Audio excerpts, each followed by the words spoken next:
You guys, this is Bonnie, and she has been a part of the Potter's House for the past several weeks, and a part of my life is a kind of a friendship for several years now. I don't want to take away from her sharing, but we met a couple of years ago at the high school when I had the opportunity to pretend like I was her dad for an event where it's called Truth or Consequences, where she was being put through something we could just call pressure, I would say, and it ended with her pretending to be dead in a body bag and me mourning over the loss of a child. It was just a pretty emotional experience, and so we've been connected as kind of friends since then. But she has a great story that Megan is going to help her tell, and she's written it all down here and got great notes. And if you want to hold those, you can. It's okay. It's up to you. But I'm going to just give you guys the mic and tell us a little bit about what God's done, Bonnie. Well, as you guys know, my name's Bonnie. I'm going to introduce myself first. I am 18 years old, and I currently attend Livingston Central High School as a junior. And my plans after high school is to attend college. I have no idea where I'm going yet, but I want to become a nurse. I figured that out. And I will warn you now, I am very nervous, so just bear with me. Y'all can make fun of me later. And I'm very shy, and I'm a very quiet person until you get to know me. You can just ask some of my family and friends. All right? And today I'm going to talk about a topic that is very close to me, and that is adoption. And as you know, some of y'all know I am adopted, me and my little brother both. And I'm going to share my story and how God has used that in my life. So it all started back when I was 7 years old. My mom, my birth mom, announced that she was going to have a new baby. And, just like any other kid, I was excited. I was going to be a big sister. I couldn't wait. And then on September 21st, 2005, Sean was born, my first little brother. And I can tell you, I was head over heels over that little boy. And then, unfortunately, something tragic came 5 weeks later. It was a Halloween morning, and I was just standing out in the school, standing out to wait on the bus, just like any other day.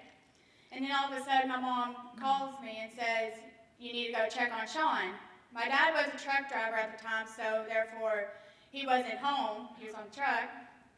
So I go inside to look, and I see him just laying on his belly, his face down. Of course, I didn't know anything about it at first. So I went back outside to tell my mom, and she didn't believe me, so she went back in to see for herself.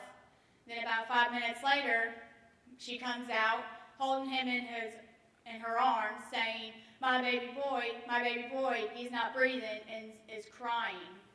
Then I start crying myself because I'm just thinking, did I do something wrong? Was there something I could have done? Then unfortunately, when I got back from school that day, I found out he had passed away at 5 weeks old. And then a few weeks after that, after my 8th birthday, my dad passed away. And that's when things started taking a turn from the worst. First off, I moved constantly. Y'all know that song, "I've Been Everywhere"? Yeah, I kind of felt like that. And this resulted in me being held back a year in school. And then my mom started partying every night, and she wound up being pregnant with my second little brother. And I was excited again, but at the same time, I was scared because, I thought the same thing was going to happen, like what happened to Sean. And then November 15, 2006, Corey was born. After he was born, Mom about had nothing to do with us. We were neglected to a babysitter's house who was highly abusive. Sorry. I told you I'd be nervous. And I got in trouble if I cried for my mom or if I spoke a word about my little brother or dad passing away. And Corey's just born, and she'd whip him if he cried. And one day I was coming home from school, just like any other day. Then I just came and there was police all over my house. I was confused for a second, but then I found out Corey was left in a hot car and almost passed away. And my mom was inside taking a nap. And we got taken away just for that one day. You know, it was kind of like a strike one. Then after we were given back to my mom, we lived in a homeless shelter for the longest time. Then during that time, my mom met her boyfriend, which is now her husband. His name's Billy. And we went to live on the truck with him. Of course, Mom had nothing to do with us. She stayed up there with him the whole time, and I was left to take care of Corey, which was change him, feed him, and then months went by, and then police showed back up at the house, and there was signs of neglect all over the place, like Corey wasn't fed, I wasn't fed real well, the house was dirty, y'all get the gist here. And anyway, we were taken away for good, and we went to my Aunt Karen and Uncle Herman's. I liked living there all right. You know, we were fed, we were cared for, we were loved. We had some visits with my mom. And then one day we had a family get together, and then that's where I met Missy and Herman, the people I live with now. Now anyone who knows Missy, most of you might know she might have kept her kids, that she loves kids. And then when she started talking to me, I fell in love instantly. Then Herman decided, you know, maybe I should start coming to the weekends and letting me go to the races with them. And so I spent about every weekend over there. Then one day I was taken to a foster home in Golconda, Illinois, which me and Corey lived in separate houses. But the best thing was they were like right beside each other, so I got to see him every day. I spent my 10th birthday over there, and Corey spent his first. And then on November 30th, 2007, Missy took custody of us, and 2 months went by. Then my mom stopped all visitations with us, and I didn't see her again until 6th grade, which was to receive my dad's military flag and a picture of me and Sean. And then after 4 years of living with Missy and Herman, me and Corey were both adopted. And then shortly after that, I usually go to a Bible school with one of Missy's closest friends, and I was saved there. Amen. And then I was baptized over at Masco Baptist Church. That's where I usually went to church with my granny. And And just like, I do not regret my decision of being adopted at all. We're just like any other family. We do have our good days and our bad days, but we always seem to pull through.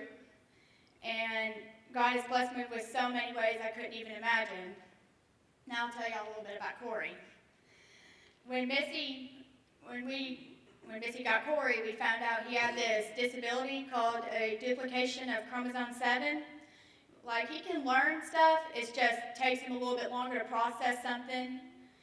And I can tell you right now, he's one curious George if you haven't met him. And, I think that is God giving him that, just to say, you know, he doesn't need any memory of that, because he's never asked a question. With him being 9 years old, he hasn't asked a question about, you know, where did I come from? Why do you call Mama Missy?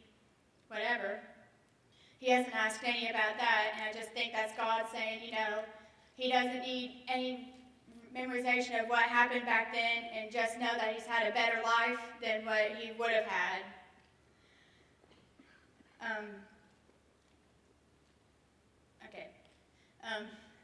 Now I'm going to talk a little bit about adoption now.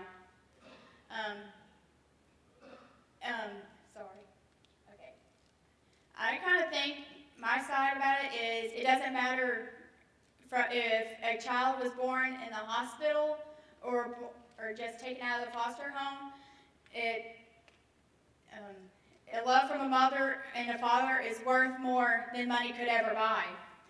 It is God blessing you in so many ways that even on the days that skies get gray and the storms come pouring down, that you can lay down at night and wake up every morning and just pray and thank God that He's put that child in your life and you've made a big difference, no matter how little it seems. It doesn't matter if you're taking them in or for just a little bit of time or just keeping them for good. The love is still grand. And to, yeah, all right. Sorry, I told you I'd be nervous. Y'all can make fun of me later. To all the foster parents or foster children out there listening, I'll just say this. With me being a foster child myself, I have been in your shoes. I know it's hard, it's not easy, but the number one thing is to stay positive about it and pray about it. Like, I've heard some people say, like, I don't like this, I want to go back home, I don't know why I'm being put that way. But truth is, God has put you through that for a reason. He might be teaching you something, you never know. All right. Now, as I close today, I want to say a little something about my favorite Bible verse. Out of all the 31,102, yes, I'll look that up, verses in the Bible, there is one that sticks out the most to me, and that is Romans 8:31. If our God is for us, then who can be against us? If I found this one the most appealing, it's because, since all this stuff I've been through, that God has been with me through it. If it wasn't for Him, there's no telling where I'd be today. And if I wouldn't be up here talking to y'all if it wasn't for Him and the support of my family and friends. And if you are a foster parent or a adopted parent, then God bless you all. Amen. Even though you had the decision to give that child up to somebody else, you made that decision and that commitment to make a difference in that child's life, even if it doesn't seem like it. I've been inspired to become an adopted parent myself. I am an adopted child. All right, thank you all, and God bless. Amen.